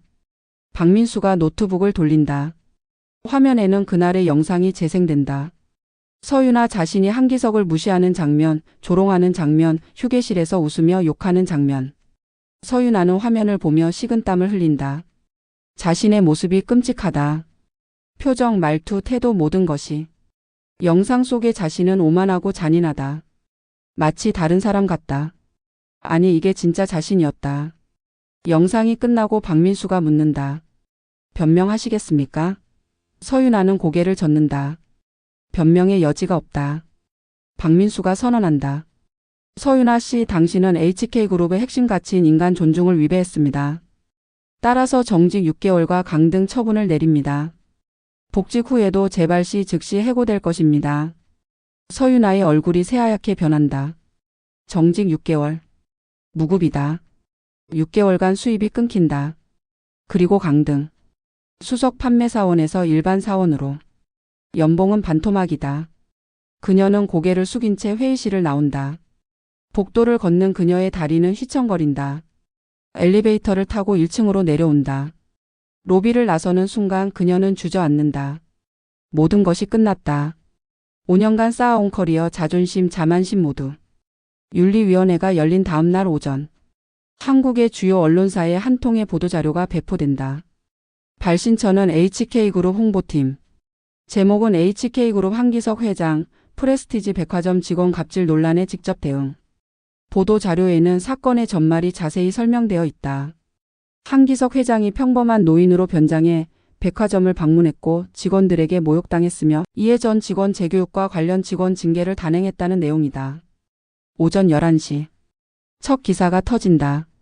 조선일보 대한민국 부자 1위 한기석 회장, 백화점 직원에게 당한 모욕의 전말. 기사는 자세하고 충격적이다. 77세 노인으로 백화점을 방문한 한기석이 어떻게 무시당했는지, 직원들이 뒤에서 어떻게 조롱했는지, 그리고 그가 어떻게 대응했는지. 기사 말미에는 한기석의 인터뷰가 실려 있다. 나는 회장이라서가 아니라 한 명의 인간으로서 존중받고 싶었을 뿐입니다. 모든 고객이 그럴 자격이 있습니다. 11시 반. 다른 언론사들도 일제히 기사를 쏟아낸다. 중앙일보 외모로 사람 판단한 백화점 직원, 알고 보니 상대는 재벌 회장. 한겨레 한기석 회장 직접 나서 갑질 직원 징계 단행, 사회적 교훈 남겨. 동아일보 77세 노인 모욕한 명품 매장 직원 6개월 정직 처분. 경향신문 부자도 서민처럼 대우받길 원했다. 한기석 회장의 실험적 방문 화제. 정우. TV 뉴스에서도 이 소식을 다룬다. KBS 12시 뉴스 톱기사다. 앵커는 심각한 표정으로 말한다. HK그룹 한기석 회장이 백화점을 방문해 직원의 부적절한 응대를 직접 경험하고 징계 조치를 내렸습니다. 이 사건은 우리 사회의 외모 지상주의와 노인 차별 문제를 다시 한번 환기시키고 있습니다. 화면에는 한기석의 사진과 프레스티지 백화점 전경이 나온다. 오후 3시. 유튜브에 관련 영상들이 쏟아진다. 한기석 회장 백화점 갑질 사건 총정리. 77세 노인 무시한 직원의 최후, 재벌 회장이 직접 나선 이유. 영상들은 수십만 조회수를 기록한다. 댓글창은 또 다른 토론장이 된다. 누군가는 한기석을 칭찬하고 누군가는 서윤아의 인생을 걱정한다. 하지만 대세는 명확하다. 사람들은 이 사건에서 사회적 교훈을 찾고 있다. 오후 5시. SNS도 폭발한다. 트위터, 인스타그램, 페이스북 모든 플랫폼에서 한기석 회장이 트렌딩한다. 누군가는 자신의 비슷한 경험을 공유한다. 누군가는 명품 매장 직원들의 태도를 비판한다. 누군가는 노인 차별 문제를 제기한다. 이 사건은 단순한 개인의 불미스러운 일을 넘어 사회 전체가 돌아봐야 할 문제로 확장된다. 저녁 9시. TV 토론 프로그램 JTBC 뉴스룸에서 이 사건을 다룬다. 패널로는 사회학자, 소비자 단체 대표, 유통업 전문가가 나온다. 사회학자는 말한다. 이 사건은 우리 사회의 외모 지상주의와 계급 의식을 적나라하게 보여줍니다. 겉모습으로 사람을 판단하는 문화, 돈이 많아 보이는 사람에게만 친절한 문화, 이것이 얼마나 위험한지 깨달아야 합니다. 소비자 단체 대표는 고개를 끄덕이며 말한다. 명품 매장의 이런 문제는 어제 오늘 일이 아닙니다. 수많은 소비자가 비슷한 경험을 호소해 왔습니다. 한기석 회장의 이번 조치가 업계 전체에 경종을 울리길 바랍니다. 유통업 전문가는 다른 관점을 제시한다. 하지만 직원들도 실적 압박을 받습니다. VIP 고객을 우대하라는 회사 지침이 있고 그러다 보니 일반 고객을 소홀히 하게 되는 거죠. 구조적 문제도 있습니다. 토론은 1시간 넘게 이어진다. 결론은 명확하다. 이 사건은 개인의 잘못을 넘어 사회 전체가 반성해야 할 문제다. 시청자 게시판에도 수백 개의 댓글이 달린다. 대부분은 변화를 요구한다. 명품 매장뿐 아니라 모든 서비스업에서 고객을 동등하게 대우해야 한다고. 외모로 사람을 판단하는 문화가 사라져야 한다고. 밤 11시. 서윤아는 집에서 TV를 끈다. 온종일 자신에 대한 뉴스만 나왔다. 이름은 가려졌지만 사람들은 이미 안다. SNS에는 그녀의 사진까지 돌아다닌다. 누군가 그녀의 인스타그램을 찾아내 캡처한 것이다. 화려한 명품 옷을 입은 사진, 해외여행 사진, 고급 레스토랑 사진. 사람들은 그 사진들을 보며 비난한다. 저러니까 서민을 무시하지, 돈에 미쳐서 인간성을 잃었네. 서윤아는 스마트폰을 던진다. 더 이상 볼 수 없다. 그녀는 침대에 누워 천장을 바라본다. 세상이 자신을 심판하고 있다. 언론, 대중, SNS 모두가. 그녀는 이제 공공의 적이다. 악력이다. 교훈을 주기 위한 희생양이다. 그녀는 울음을 터뜨린다. 잘못한 건 인정한다. 하지만 이렇게까지 벌받아야 하나? 인생이 통째로 무너져야 하나? 정직 처분 첫 주. 서윤아는 집에만 있다. 외출할 수 없다. 밖에 나가면 사람들이 알아볼 것 같다. SNS에 얼굴이 퍼졌기 때문이다. 그녀는 커튼을 치고 조명을 끄고 침대에 누워 있다. 식사도 거의 하지 않는다. 배달 음식을 시켜도 먹지 못한다. 목구멍으로 넘어가지 않는다. 체중이 5kg 빠졌다. 거울을 보면 낯선 사람이 보인다. 눈은 충혈되고 얼굴은 수척하고 머리는 헝클어져 있다. 친구들은 모두 연락을 끊었다. 처음에는 걱정하는 척했지만 며칠 후부터는 아무도 전화하지 않는다. 단체 카톡방에서도 그녀는 강퇴당했다. 백화점 직원 모임, 대학 동창 모임, 취미 모임 모두에서. 사람들은 그녀와 엮이기 싫어한다. SNS에 그녀와 함께 찍은 사진이 있으면 삭제한다. 마치 전염병 환자를 대하듯. 서윤아는 고립된다. 완전히 철저하게. 둘째 주. 서윤아는 인터넷을 뒤진다. 자신에 대한 기사, 댓글, 영상을 모두 찾아본다. 자해 행위다. 보면 볼수록 상처받는다는 걸 알지만 멈출 수 없다. 어떤 댓글은 그녀의 죽음을 바란다. 저런 년은 사회에서 퇴출되어야 함, 인생 망하길 바람, 다시는 일어서지 못하길. 서윤아는 그 댓글들을 읽으며 운다. 자신이 이렇게까지 미움받을 사람인가? 어떤 밤 그녀는 옥상으로 올라간다. 아파트 15층 옥상. 난간에 서서 아래를 내려다본다. 바람이 세차게 분다. 한 걸음만 내디디면 끝이다. 모든 고통이 사라진다. 더 이상 비난받지 않아도 되고, 더 이상 부끄러워하지 않아도 되고, 더 이상 살아가지 않아도 된다. 그녀의 발이 난간 위로 올라간다. 심장이 미친 듯이 뛴다. 눈물이 흐른다. 그때 휴대폰이 울린다. 엄마다. 서윤아는 휴대폰을 본다. 엄마의 얼굴 사진이 화면에 뜬다. 웃고 있는 엄마. 서윤아는 난간에서 내려온다. 전화를 받는다. 여보세요? 목소리가 떨린다. 어머니가 밝게 말한다. 윤아야, 밥은 먹었어? 요즘 연락이 없어서 걱정돼서. 서윤아는 대답하지 못한다. 눈물만 흐른다. 어머니가 눈치챈다. 윤아야, 울어? 무슨 일이야? 서윤아가 울먹인다. 엄마, 나 죽고 싶어. 어머니는 놀란다. 뭐? 윤아야, 무슨 소리야? 어디야 지금? 서윤아가 대답한다. 집 옥상이요. 어머니의 목소리가 떨린다. 윤아야, 거기서 내려와. 지금 당장. 엄마가 지금 갈게. 움직이지 마. 서윤아는 천천히 계단을 내려온다. 옥상 문을 닫는다. 복도를 걷는다. 집으로 돌아온다. 현관문을 열고 들어가 바닥에 주저앉는다. 1시간 후 초인종이 울린다. 엄마다. 어머니 박순자는 급히 달려왔다. 수원에서 서울까지 택시를 타고 문을 열자마자 딸을 껴안는다. 서윤아는 어머니 품에서 울음을 터뜨린다. 어린아이처럼 와락 안겨운다. 어머니는 딸의 머리를 쓰다듬으며 말한다. 괜찮아 유나야. 엄마가 왔어. 다 괜찮아. 두 사람은 한참을 그렇게 있는다. 어머니가 딸을 소파에 앉히고 부엌에서 물을 가져온다. 마시라고 건넨다. 서윤아는 물을 마신다. 어머니가 조용히 묻는다. 유나야 정말 죽으려고 했어? 서윤아가 고개를 끄덕인다. 어머니의 눈에서 눈물이 흐른다. 유나야 엄마 생각은 안 했어? 내가 죽으면 엄마는 어떻게 살아? 서윤아가 울먹인다. 미안해요 엄마. 나는 이제 끝이에요. 직장도 잃고 친구들도 다 떠나고 세상이 다 날 욕해요. 더 이상 살 이유가 없어요. 어머니가 딸의 손을 꽉 잡는다. 아니야 유나야. 너는 아직 젊어. 29살이야. 다시 시작할 수 있어. 어머니가 계속한다. 유나야 너 그 할아버지한테 진짜 미안해? 서윤아가 고개를 끄덕인다. 그럼 그분한테 사과해. 직접 찾아가서. 진심으로.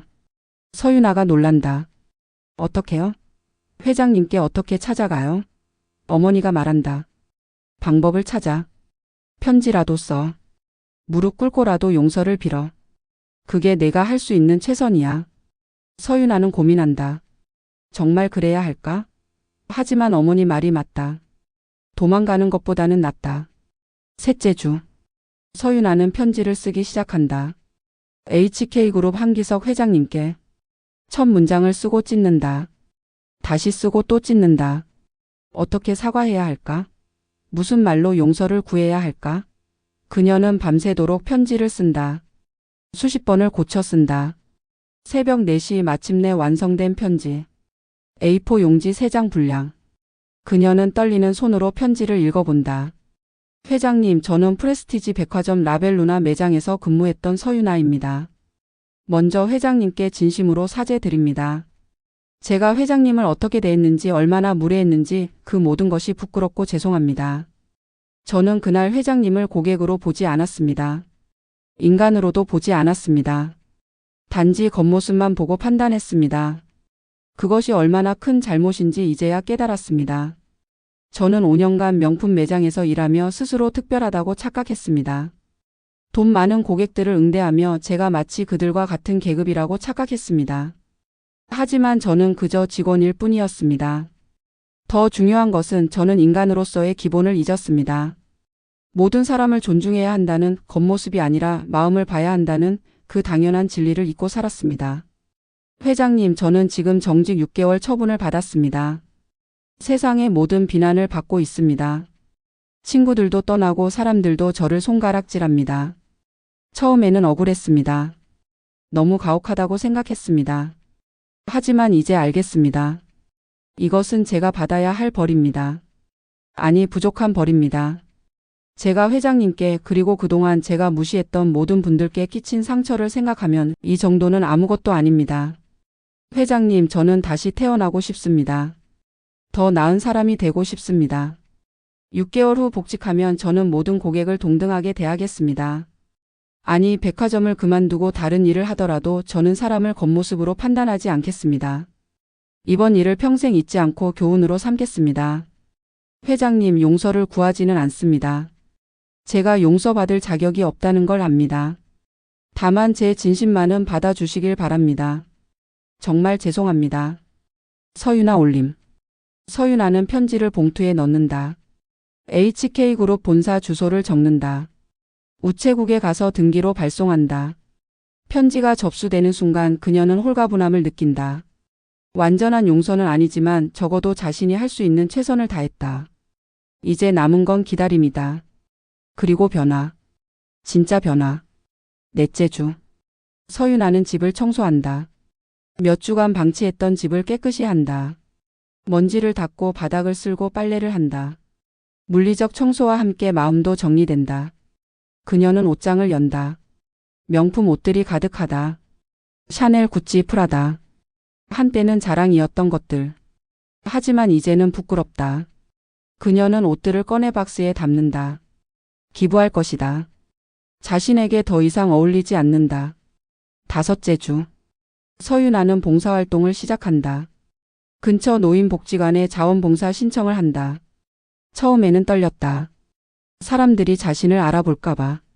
하지만 복지관 사람들은 그녀를 따뜻하게 맞아준다. 그녀는 노인들의 식사를 돕고 말벗이 되어주고 산책을 함께한다. 처음에는 어색했다. 하지만 점점 익숙해진다. 그리고 배운다. 노인들의 삶, 그들의 이야기, 그들의 존엄을. 어느 날 한 할머니가 서윤아의 손을 잡는다. 82세 김말순 할머니야. 할머니는 말한다. 아가씨 고마워요. 요즘 젊은 사람들은 우릴 잘 안 찾는데 아가씨는 매일 와주니까 얼마나 좋은지 몰라요.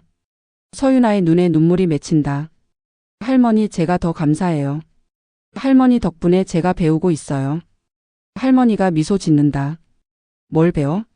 서윤아가 대답한다. 사람을 진짜로 보는 법이요. 6째 주. HK그룹에서 답장이 온다. 하얀 봉투. 서윤아는 떨리는 손으로 뜯는다. 편지는 짧다. 서윤아 씨, 당신의 편지 잘 받았습니다. 진심이 느껴졌습니다. 용서는 시간이 필요하지만 당신의 변화를 기대하겠습니다. 사람은 실수할 수 있습니다. 중요한 건 실수 후 어떻게 행동하느냐입니다. 6개월 후 복직하면 새로운 서윤아를 보여주십시오. 한기석. 서윤아는 편지를 가슴에 꼭 안는다. 용서받았다. 완전히는 아니지만 기회를 받았다. 그녀는 다짐한다. 반드시 변하겠다고. 더 나은 사람이 되겠다고. 이번 정직 기간을 낭비하지 않겠다고. 그녀는 창밖을 바라본다. 봄이 오고 있다. 얼어붙었던 땅이 녹고 새싹이 돋는다. 자신도 그렇게 다시 시작할 것이다. 한편 프레스티지 백화점은 대대적인 개혁을 시작한다. 한기석의 방문 이후 백화점은 완전히 달라진다. 점장 이정석은 전 직원에게 일주일간의 교육을 공지한다. 교육 내용은 고객 응대, 인권 감수성, 차별 금지. 외부 전문가들을 초빙해 강도 높은 교육을 진행한다. 처음에는 형식적인 교육일 거라 생각했던 직원들도 점차 태도가 변한다. 첫째 날 교육. 강사는 60대 인권운동가 이순희 선생이다. 그녀는 직원들 앞에서 조용히 말한다. 여러분은 서비스직에 종사합니다. 서비스직의 본질이 무엇인지 아십니까? 돈을 받고 친절을 파는 게 아닙니다. 인간에 대한 존중을 실천하는 겁니다. 고객이 돈을 내든 안 내든 비싼 옷을 입든 안 입든 모든 인간은 존중받을 권리가 있습니다. 이순희 선생은 자신의 경험을 이야기한다. 그녀도 젊은 시절 백화점에서 일했다.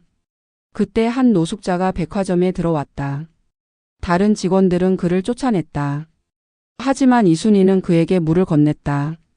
알고 보니 그는 6.25 전쟁 참전 용사였다. 나라를 위해 싸웠지만 전쟁 후유증으로 가족을 잃고 거리로 내몰린 사람. 이순희는 그날 깨달았다. 겉모습은 아무것도 말해주지 않는다고. 직원들은 숙연해진다. 어떤 직원은 운다. 이민지도 그중 한 명이다. 그녀는 자신이 한기석을 어떻게 대했는지 떠올린다. 부끄럽다. 너무나 부끄럽다. 교육이 끝난 후 이민지는 이순희 선생에게 다가간다. 선생님, 저는 정말 잘못했어요. 한 분을 너무 무례하게 대했어요. 이순희가 이민지의 어깨를 토닥인다. 깨달았으면 됐어요. 이제부터 다르게 행동하면 돼요. 둘째 날 교육. 강사는 소비자 심리 전문가 박준혁 교수다. 그는 데이터를 보여준다. 명품 매장 직원의 태도가 고객 구매에 미치는 영향. 놀랍게도 친절한 응대를 받은 고객은 70%가 재방문한다. 반면 무시당한 고객은 95%가 다시 오지 않는다. 그뿐만 아니라 부정적 경험을 평균 11명에게 이야기한다. 명품을 팔아도 태도가 나쁘면 장기적으로 손해라는 뜻이다. 박준혁 교수는 강조한다. 여러분, 고객은 제품만 사는 게 아닙니다. 경험을 삽니다. 당신의 미소, 당신의 말투, 당신의 태도, 그 모든 것이 제품의 일부입니다. 명품 매장이라고 해서 거만해도 된다. 천만의 말씀입니다. 오히려 더 겸손해야 합니다. 진짜 고급은 거칠애가 아니라 마음에서 나옵니다. 직원들은 고개를 끄덕인다. 새로운 관점이다. 셋째 날부터 일곱째 날까지는 실습이다. 직원들은 역할극을 한다. 한 명은 고객, 한 명은 직원. 다양한 시나리오를 연기한다. 허름한 옷을 입은 고객, 까다로운 요구를 하는 고객, 노인 고객, 장애인 고객. 처음에는 어색하지만 반복하며 익숙해진다. 그리고 깨닫는다. 모든 고객을 동등하게 대하는 것이 얼마나 중요한지. 교육 마지막 날. 한기석이 직접 백화점을 방문한다. 예고 없이. 직원들은 놀란다. 회장님이 또 오셨다. 하지만 이번에는 분위기가 다르다. 한기석은 여전히 평범한 옷차림이다. 캐주얼한 스웨터와 청바지. 그는 1층부터 천천히 둘러본다. 매장마다 들어가 직원들을 관찰한다. 직원들은 긴장한다. 하지만 최선을 다해 응대한다. 모든 고객에게. 옷차림과 관계없이. 한기석은 3층 라벨루나 매장 앞에 선다. 일주일간 폐쇄됐던 매장이 오늘 다시 문을 열었다. 새로운 직원들이 배치됐다. 이민지도 그중 한 명이다. 한기석이 매장에 들어서자 이민지는 밝은 미소로 인사한다. 어서 오세요, 고객님. 무엇을 도와드릴까요? 목소리는 진심이다. 한기석은 미소 짓는다. 스카프를 하나 보고 싶습니다. 이민지는 정성스럽게 스카프들을 보여준다. 하나하나 설명한다. 가격대, 소재, 디자인. 그리고 고객의 취향을 묻는다. 선물용이신가요? 아니면 본인께서 쓰실 건가요? 한기석은 대답한다. 아내 묘지에 가져갈 겁니다. 이민지의 표정이 부드러워진다. 그렇다면 밝은 색이 좋으시겠네요. 고인을 기리는 마음이 담긴. 한기석은 고개를 끄덕인다. 그녀는 변했다. 계산을 마치고 나오는 한기석을 이정석 점장이 기다린다. 회장님, 교육이 효과가 있었습니까? 한기석은 미소 짓는다. 네, 충분합니다. 하지만 이건 시작일 뿐입니다. 계속 점검하십시오. 다시는 그날 같은 일이 일어나지 않도록. 이정석이 고개를 숙인다. 명심하겠습니다. 한기석은 백화점을 나선다. 이번에는 만족스러운 표정으로. 그날 밤 HK그룹은 보도 자료를 낸다. HK그룹 전국 계열사 백화점의 고객 존중 교육 의무화. 프레스티지 백화점에서 시작된 변화가 전국으로 확산된다. HK그룹이 운영하는 12개 백화점 모두에서 동일한 교육을 실시한다. 그뿐만 아니라 다른 그룹 백화점들도 동참한다. 롯데, 신세계, 현대백화점 모두 비슷한 교육 프로그램을 도입한다. 한 사람의 용기가 산업 전체를 바꾸기 시작한다. 석 달 후. 프레스티지 백화점의 고객 만족도가 급상승한다. 온라인 리뷰에는 칭찬이 쏟아진다. 직원들이 정말 친절해졌어요. 명품 매장인데도 기분 나쁜 대우 안 받았어요. 나이 든 부모님 모시고 갔는데 정말 잘 대해주더라고요. 매출도 증가한다. 좋은 소문은 빠르게 퍼진다. 사람들은 프레스티지 백화점을 찾는다. 제품뿐 아니라 경험을 사기 위해. 이정석 점장은 보고서를 작성한다. 한기석 회장께. 교육 후 3개월간의 변화. 고객 만족도 35% 상승, 매출 22% 증가, 직원 이직률 40% 감소. 숫자로 증명된다. 인간을 존중하는 것이 비즈니스에도 이롭다는 것을. 한기석은 보고서를 읽으며 고개를 끄덕인다. 이것이 진짜 성공이다. 돈만 버는 게 아니라 사람을 세우는 것. 6개월 후 서윤아의 정직 기간이 끝난다. 그녀는 복직 통보를 받는다. 하지만 라벨루나 매장이 아니다. 1층 고객 서비스 센터다. 강등된 것이다. 예전 같으면 자존심 상했을 것이다. 하지만 지금은 감사하다. 다시 일할 기회를 얻었다는 것만으로. 서윤아는 첫 출근 날 단정한 옷을 입고 백화점에 간다. 명품은 하나도 없다. 그저 깨끗하고 단정한 옷. 고객 서비스 센터. 서윤아의 업무는 고객 불만 처리다. 가장 힘든 일이다. 화난 고객들을 상대해야 한다. 욕설을 듣기도 하고 비난받기도 한다. 하지만 서윤아는 묵묵히 일한다. 모든 고객에게 고개를 숙이고 진심으로 사과하고 최선을 다해 문제를 해결한다. 동료들은 놀란다. 저 서윤아가 맞나? 예전에 오만했던 그녀는 어디 갔나? 어느 날 오후. 한 노인이 고객 서비스 센터로 온다. 80대로 보이는 할머니야. 낡은 옷을 입고 손에는 구겨진 영수증을 들고 있다. 할머니는 떨리는 목소리로 말한다. 저기 며칠 전에 산 물건인데 집에 가서 보니 색깔이 다르더라고요. 바꿀 수 있을까요? 다른 직원이 영수증을 확인한다. 구매한 지 일주일이 지났다.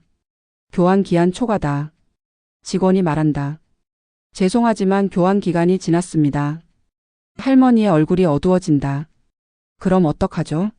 손자 생일 선물인데. 직원은 난처해한다. 규정상 어쩔 수 없다고. 할머니는 실망한 표정으로 돌아서려 한다. 그때 서윤아가 나서다. 잠깐만요, 할머니. 제가 확인해 보겠습니다. 서윤아는 영수증을 자세히 본다. 그리고 해당 매장에 전화를 건다.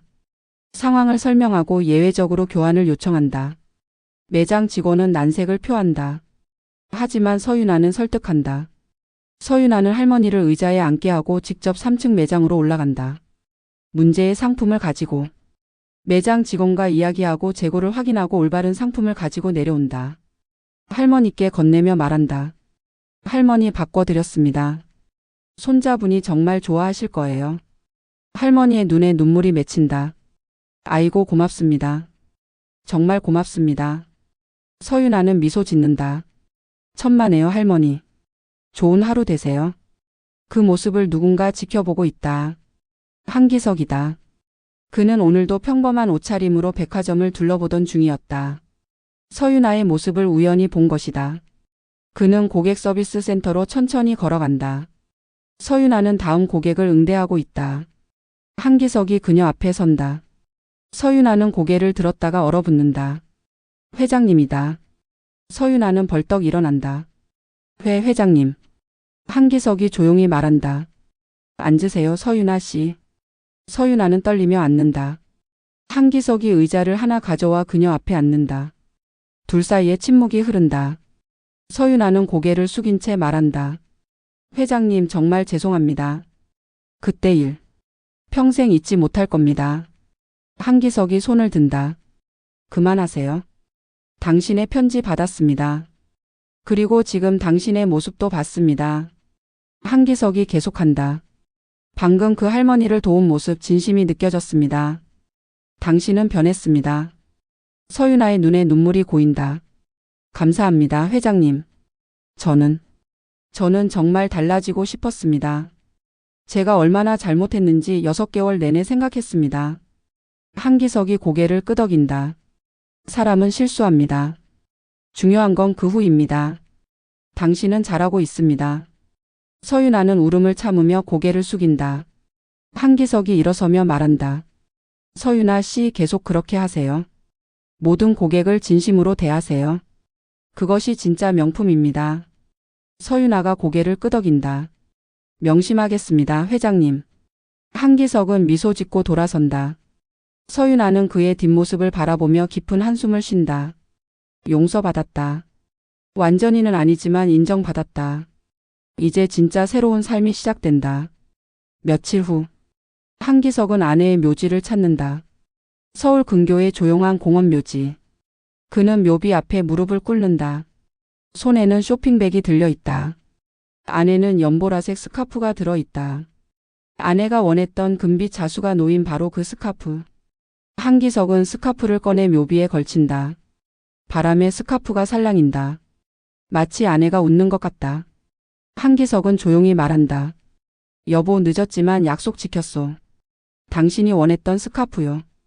참 멀리 돌아왔소. 많은 일도 있었고. 하지만 그 덕분에 깨달았소. 당신이 살아생전 나에게 말했던 것들이 얼마나 중요한지.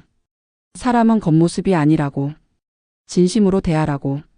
나는 잊고 살았지만 이번 일로 다시 배웠소. 한기석의 눈에서 눈물이 흐른다. 여보 보고 싶소. 매일 보고 싶소. 당신 없이 사는 게 이렇게 힘든 줄 몰랐소. 하지만 나는 살아야 하오. 당신이 가르쳐준 것들을 세상에 전하며 사람을 존중하는 것, 겉모습에 속지 않는 것, 진심으로 대하는 것. 그것들을 계속 말하고 다닐 거요. 그게 당신에 대한 나의 사랑이요. 한기석은 한참을 묘비 앞에 앉아 있다. 비록 늦었고 우여곡절이 많았지만 아내는 이해할 것이다. 그녀는 항상 이해하는 사람이었다. 한기석은 천천히 일어난다. 무릎을 털고 묘비를 한 번 더 쓰다듬는다. 그리고 돌아선다.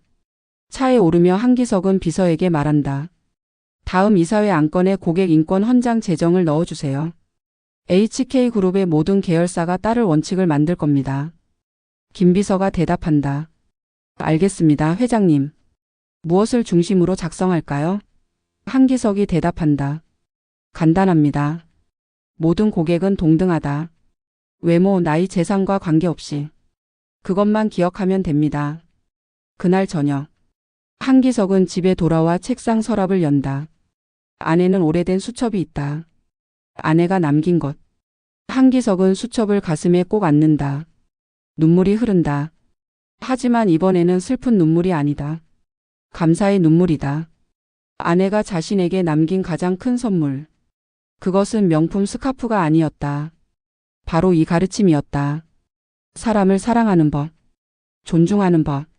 진심으로 대하는 법. 그것이 진짜 값진 것이었다.